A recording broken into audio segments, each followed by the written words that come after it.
Hi hello నమస్తే welcome to our channel. నేను మీ సిరి. ఈరోజు మనం చెప్పుకోబోయే కథ మిసెస్ అగస్త్య పార్ట్ 36. కథలోకి వెళ్లే ముందు వీడియోని లైక్ చేసి హైప్ చేయడం మర్చిపోకండి ఫ్రెండ్స్. అలా రోజులు గడుస్తున్నాయి. డాడీతో మాట్లాడి డాడీని రెస్ట్ తీసుకోమని హాల్లోకి వచ్చి కూర్చున్నాను. తలంతా పగిలిపోతుంది. అదే అమ్మ ఉంటే చక్కగా మసాజ్ చేసి పుట్టదేమో అనిపించింది. లేదుగా, తెలియని బాధ కమ్మేసింది నన్ను. వెంటనే సర్దుకుని డాడీని చూసుకోమని మనుషులకి చెప్పి స్కూటీ తీసుకుని రోడ్డు మీదకి ఎక్కేశాను నేను. బైక్తో నా స్కూటీకి అడ్డుగా వచ్చాడో వ్యక్తి. సడన్గా బ్రేక్ వేశాను నేను. చివరి క్షణాలు అయిపోయాను నా చేతుల్లో వీడు అనుకుని డ్రెస్ హ్యాండ్స్ పైకి మడుస్తున్నాను. స్టైల్గా బైక్ దిగుతూ కళ్ళకున్న గాగుల్స్ తీసి నవ్వుతూ వచ్చాడు. బుద్ధి లేదా? నేను అరిచాను. సారీ వదనమ్మా అని అన్నాడు క్రిష్ అలాగే నవ్వుతూ. ఏంటి దారిలో కాపు కాసావు అని కళ్ళెగరేస్తూ అడిగాను నేను. అదేం లేదులే, వెళ్తుంటే కనిపించావు, ఇలా వచ్చాను. ఇంతకీ ఎక్కడికి బయలుదేరావు అని అడిగాడు క్రిష్. పార్లర్కి వెళ్తున్నాను అని చెప్పాను నేను. అవునా, ఇంకా మా అన్నయ్య దగ్గరికేమో అనుకున్నాను అన్నాడు క్రిష్. ఎందుకు అనుకున్నావు అలాగా అని అడిగాను నేను. అంటే ఎలాగో ఆఫీస్కి వెళ్ళడం మానేసావు కదా, అలా ఎక్స్పెక్ట్ చేశానన్నమాట. చేత్తో కళ్ళజోడు తిప్పుతూ అన్నాడు పొగరుగా. వెళ్ళిపోయాడా ఇంటికి? అన్నాడు క్రిష్. ఇంటికి వెళ్ళి కూడా నా ఫోన్ లిఫ్ట్ చేయలేదన్నమాట అని పళ్ళు పటపటలాడించాను నేను. పార్లర్కి వెళ్ళి మీ అన్నయ్య దగ్గరికి వెళ్దామనుకున్నా. ముందు మీ అన్నయ్య దగ్గరికి వెళ్ళి ఆ తర్వాత పార్లర్కి వెళ్తానులే అన్నాను నేను. నేను కూడా అక్కడికే వస్తున్నాను పద అని అన్నాడు క్రిష్. క్రిష్ వైపు యగాదిగా చూశాను నేను. పానకంలో పుడకలా నేనెందుకని నీ ఫీలింగ్ కదా అని అడిగాడు క్రిష్ నా చూపులని కనిపెట్టి. ఎగ్జాక్ట్లీ అని నవ్వుతూ స్కూటీ తీశాను. నేనైతే మా అన్నయ్య దగ్గరికి రావద్దా అని అడిగాడు. నేను చెప్పలేదే ఆ మాట. తమరు చెప్పింది అలాగే ఉంది మేడం గారు. ఆడపిల్లలా మూతి తిప్పాడు క్రిష్. ఏమో, నేను వెళ్తున్నా, వెళ్ళేది వెళ్ళకపోయేది నీ ఇష్టం అని అన్నానిక. నేను రాన్లే అని అలిగినట్టు ముఖం పెట్టాడు క్రిష్. సరే పర్లేదులేరా, నాకు కూడా బోర్ కొడుతుంది మాట్లాడేవాళ్ళు లేక. ఎలాగూ మీ అన్నయ్య నోట్లో బెల్లం పెట్టుకున్నట్టు అని కూర్చుంటాడు. నువ్వుంటే కాలక్షేపం అవుతుంది అని నేను అనగానే నా వైపు గుర్రుగా చూశాడు క్రిష్. అంటే టైంపాస్ అవ్వట్లేదని నన్ను రమ్మంటున్నావా అని కోపంగా అడిగాడు. అది కాదు క్రిష్ అని నేను నవ్వాపుకుంటూ చెప్తుంటే, ఏం అవసరం లేదులే, నువ్వే వెళ్ళు ఏంజల్ అని గట్టిగా అరిచాడు. ఏయ్, ఓవర్ చేయకుండా వచ్చేవోయ్ అన్నాను స్కూటీ ముందుకు ఉరికిస్తూ. రాను అని వెనక నుంచి అరిచాడు క్రిష్. వస్తాడనుకుంటూ ముందుకు వెళ్ళిపోయా. నేను అగస్త్య ఇంటి ముందు ఆగిన మరో 2 నిమిషాలకి తన బైక్ నా పక్కనే ఆగింది. స్కూటీ స్టాండ్ వేసి లోపలికి వెళ్ళిపోయాను. క్రిష్ కూడా వచ్చాడు. ఎవరో రారన్నారు అన్నాను తన వైపు చూసి కళ్ళెగరేస్తూ. తనేం మాట్లాడకుండా ముఖం తిప్పేశాడు. చిన్నగా నవ్వి మా ప్రవరాక్యుడి కోసం కళ్ళతోనే చుట్టూ చూశాను. సరాసరి కిచెన్లోకి వెళ్ళాడు క్రిష్. ప్యారిస్లో మేము చేసిన రచ్చ గుర్తుకొచ్చి నవ్వొచ్చింది. నేను సరాసరి మా బాబుగారి రూమ్కి వెళ్ళాను. అక్కడ చూస్తున్న దృశ్యానికి నా కళ్ళు చిన్నవయ్యాయి. అప్పుడే ఆఫీస్ నుంచి వచ్చానన్నాడు. ల్యాప్టాప్ ముందేసుకుని కూర్చున్నాడు. దీర్ఘంగా అందులోకి చూస్తూ కీబోర్డ్ మీద చేతులాడిస్తున్నాను. మెల్లిగా అడుగులో అడుగు వేసుకుంటూ తన వెనుక వెళ్ళి తన కళ్ళకి చేతులడ్డు పెట్టాను. మిసెస్ అగస్త్య అని తను అనగానే నవ్వొచ్చింది నా పెదవుల మీద. నా చేతిని తీసుకుని పక్కన కూర్చోమన్నట్టు సైగ చేశాడు తను. నడుం మీద 2 చేతులు వేసుకుని తనకి ఎదురుగా నిలబడి, ఎప్పుడు ఈ ల్యాప్టాప్తోనే ఉంటావా? క్రిష్ కూడా వచ్చాడు రా బయటికి కాసేపు. నువ్వు కూడా మిషన్లాగా తయారవుతున్నావే నేను లేకపోయేసరికి అని అన్నాను ముఖమంతా చిట్లించి. 5 minutes అని అన్నాడు. భుజాలు కదిలించి తన్నే చూస్తూ బెడ్ మీద కూర్చున్నాను నేను. మరో 5 నిమిషాల తర్వాత నిజంగానే ల్యాప్టాప్ పక్కన పెట్టి చెయ్యి ఇచ్చాడు నా వైపు చూస్తూ. తన చేతిని అందుకొని హాల్లోకి వచ్చాను తనతో పాటు. కిచెన్లో నుండి కాఫీ కప్పులతో బయటకు వస్తూ కనిపించాడు క్రిష్. థ్యాంక్ యూ కిట్టుగా అన్నాను నేను నవ్వాపుకుంటూ. క్రిష్ ముఖం అదోలా పెట్టి చూశాడు నా వైపు. అగస్త్య కాఫీ కప్ పక్కన పెట్టి మరీ నవ్వాడు. ఎంతగా నవ్వాడంటే తన కళ్ళలో నీళ్లు కూడా వచ్చాయి. నేను క్రిష్ అలాగే చూస్తున్నాం తన నవ్వుని. మేము సైలెంట్ అవ్వడం చూసి తను నవ్వడం ఆపేశాడు. ఏంటి అలా చూస్తున్నారు అన్నట్టుగా మా వైపు చూసి కళ్ళెగరాశాడు కాఫీ కప్పు అందుకుంటూ. ఇప్పుడు నేనేమైనా జోక్ చేశానా? భలే ఉన్నావు తెలుసా అని నవ్వుతుంటే ఒక కాలు మడిచి కూర్చొని మరో కాలు కిందకు వేసి తన వైపుకి తిరిగి కూర్చున్నాను. క్రిష్ కూడా మరోవైపు చేరాడు. అన్నయ్య, ఎంతైనా నీ స్మైల్ బాగుంటుంది అని అన్నాడు కాంప్లిమెంట్ ఇస్తూ. కాదు కాదు, తన అన్నయ్యని పొగుడుతూ. ఇక చాలా ఆపండి అన్నాడు కాఫీ సిప్ చేస్తూ. ఆపుతాంలే గాని నువ్వెందుకు నవ్వావో చెప్పు అని అడిగాను నేను అగస్త్యనే చూస్తూ. ఏదో గుర్తొచ్చింది అని మాట దాటేసే ప్రయత్నం చేశాడు తను. ఏం గుర్తొచ్చిందన్నయ్యా అని క్రిష్ అన్నాడు. అబద్ధాలు చెప్పకు అన్నాను నేను. నేను అబద్ధాలు చెప్పను అన్నాడు తను కాఫీ ఫినిష్ చేసి టీపాయ్ మీద పెడుతూ. క్రిష్, మరి అబద్ధం కాక ఇంకేంటి? నవ్వావు అంటే ఏదో గుర్తొచ్చిందన్నా. నువ్వు నా మాటలకి నవ్వావు అన్నాను తన వైపే చూసి. ఇప్పుడేమంటావు అన్నట్టు కళ్ళెగరేస్తూ. అన్నయ్య చెప్పు. ఊపిరి బలంగా తీసుకుని నిన్ను నానమ్మకి కిట్టుగా అని పిలిచేది కదరా. ఇప్పుడు నువ్వు అలిగి ఏడ్చి గొడవ చేసేవాడివి, కానీ నానమ్మ పిలుపు మాత్రం మార్చలేదు. అదే గుర్తొచ్చి నవ్వొచ్చింది అని అన్నాడు అగస్త్య. నేను క్రిష్ వైపు చూడగానే తను నా వైపే గుర్రుగా చూస్తున్నాడు. నా పేరుని ట్రెండ్కి తగ్గట్టు క్రిష్గా మార్చుకుంటే నువ్వు కిట్టేం చేస్తావా అన్నాడు టమాటాలా ఫేస్ పెట్టి. అదేదో ఫ్లోలో వచ్చింది క్రిష్ అన్నాను నేను.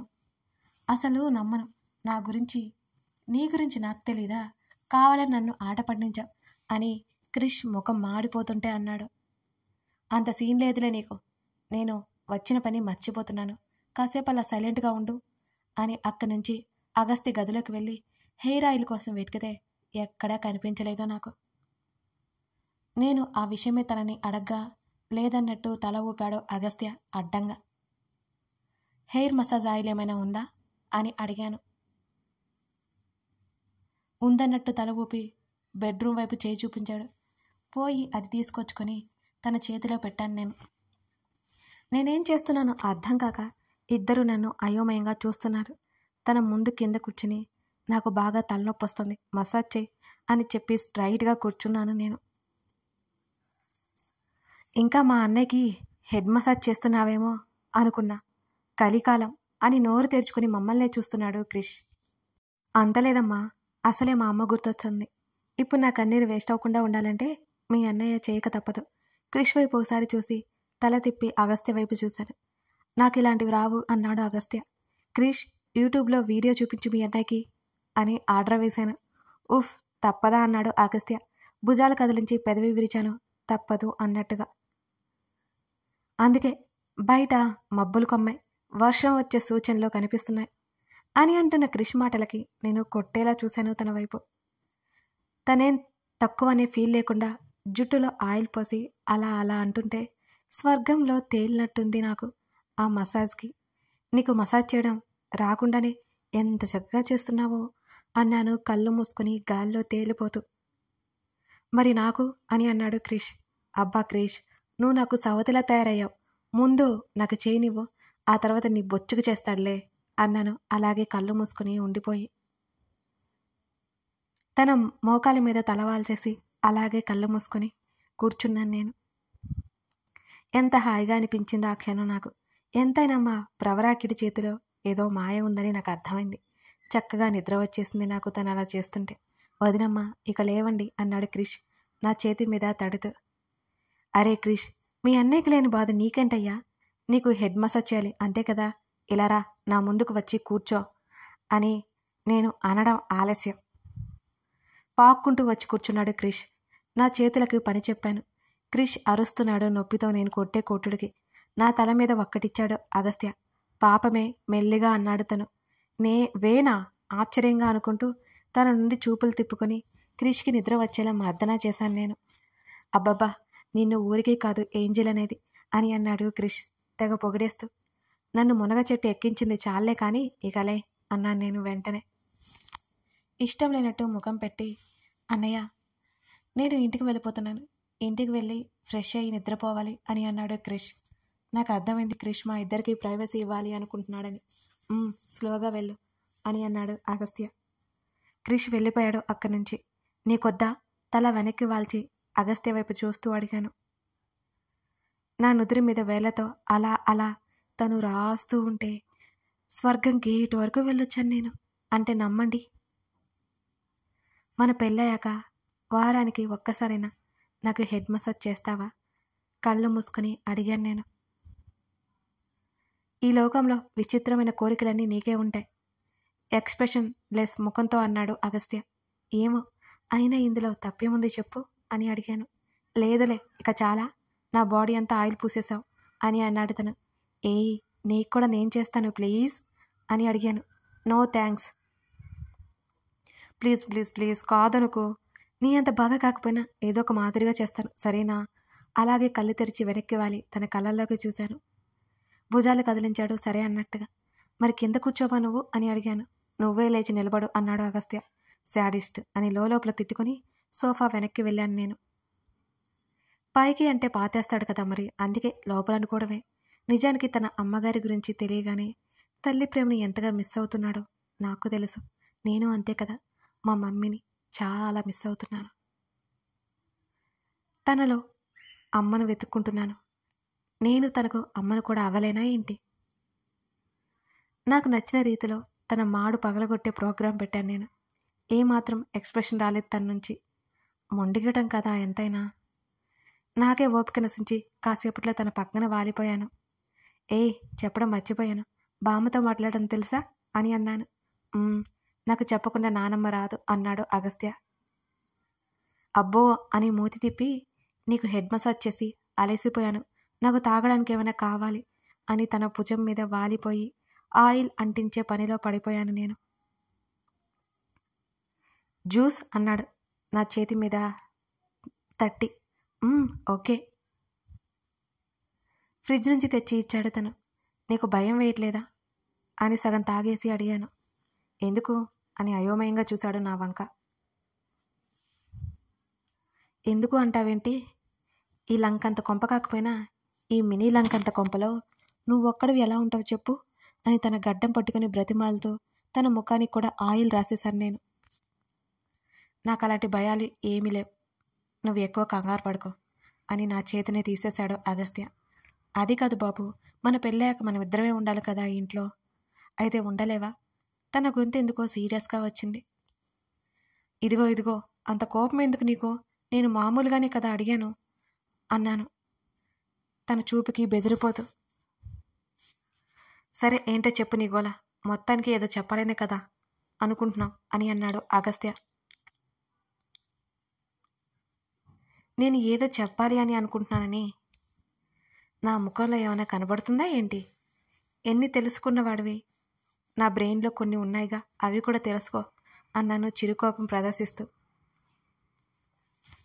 నా కణత మీద వేలు పెట్టి, ఈ బుర్రలో ఉండేది మట్టే, అసలు విషయానికి రా అని అన్నాడు.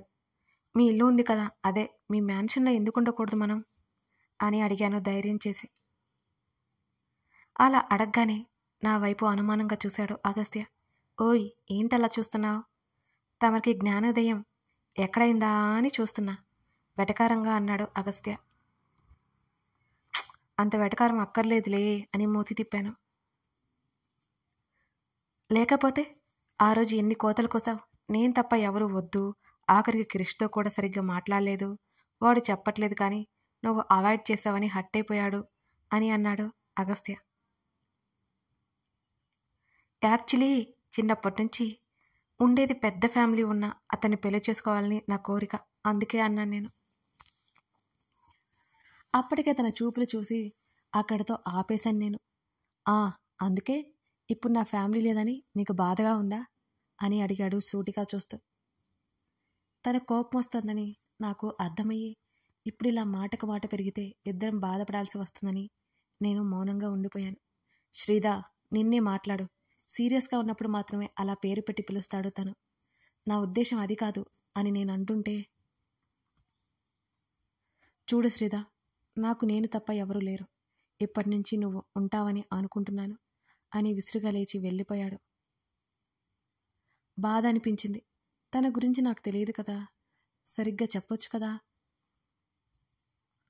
ఎన్నో ఆలోచనలు చుట్టుముట్టాయి నన్ను. అంతలోనే తను ఇంకా గతం తాలూకా బాధలో ఉన్నాడని గుర్తొచ్చి ఆ ఆలోచనల నుంచి బయటకు వచ్చాను నేను. వెళ్ళాను తన వెనకే. గదిలో కనిపించలేదు. వాష్రూమ్లో ఉన్నాడని నాకు అర్థమైంది. అక్కడే కూర్చున్నాను. మరో 10 నిమిషాల పాటు ఆగకుండా షవర్ శబ్దం వినిపిస్తూనే ఉంది. వెళ్ళి తలుపు కొట్టాను. రెస్పాండ్ అవ్వలేదు తను. I'm really sorry. నీకింత కోపం వస్తుందని నేను అనుకోలేదు. ఇంకోసారి నేను నీకు ఇష్టం లేని విషయాల గురించి అస్సలు మాట్లాడను. ప్లీజ్ బయటికి రా అని ఏడ్చేశాను నేను. మరో 10 సెకండ్ల తర్వాత తలుపు తెరుచుకుంది. కథ కొనసాగుతోంది. ఇప్పుడు అగస్త్య ఎలా ఫీల్ అవ్వబోతున్నాడు? శ్రీధ అతన్ని ఎలా కన్విన్స్ చేయబోతుంది? అగస్త్య గతం తాలూకా నీడల గురించి అతను ఇంకా బాధపడుతున్నాడా? బామ్మ చెప్పిన విషయాలు నిజమేనా? ఇంకా ఏమైనా ఉన్నాయా? ఇవన్నీ తెలియాలంటే ఈ కథని చూడాల్సిందే. ముందు ముందు మంచి మంచి సస్పెన్స్లు ఉంటాయి. థ్రిల్లింగ్గా ఉంటుంది. మిస్ అవ్వకుండా చూసేయండి. Thank you for watching this video.